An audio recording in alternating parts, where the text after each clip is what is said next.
Bai, eta hondartzan esan ginenean, azpian araman ospel ustela, ukabilkadak eta ustekoak, euen ulertuko. Hain aiz inozenta, eiki, hauskatuz, irentzi nuen zintxurrean beheran nekez lerratzen zitzaidantua. Emazteari, irriz osoa eskapatu zitzaion eta ene inguruan dantzan hasi zen. Inozenta errea. Itza agortu zitzaigun. Bezperan, erosi honetik puska gotorraren ateratzeko eskailoa ireki nuen. Gazna puska afinetan mostearren zaintzuki nabalaz erraldoia eskuetan hartu nuen.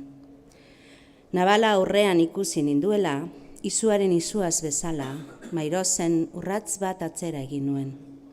Neure harridura arebeaz jabetzean jabaldu zen neska. Gazna partekatu nuen. Mairozek bere zatia daldaraka bildu zuen. Laser irakurgailuan Jean-Jacques Goldbenanen kadea jarri nuen. Apalditik, auzoak ez irartxarrasteko gizan. Sigurtasun une berriaz baliatuz eta janaria gozatuz, Mairozek agopleua marraztu zuen. Nondun gure gazte denborako guk taldearen disko hura? Nahi duna aldatzia?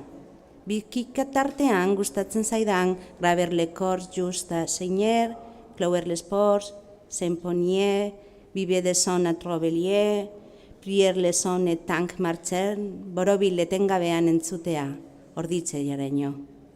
Ene historia kontatzen din gizon horrek. Irea ere, bai, nolabait.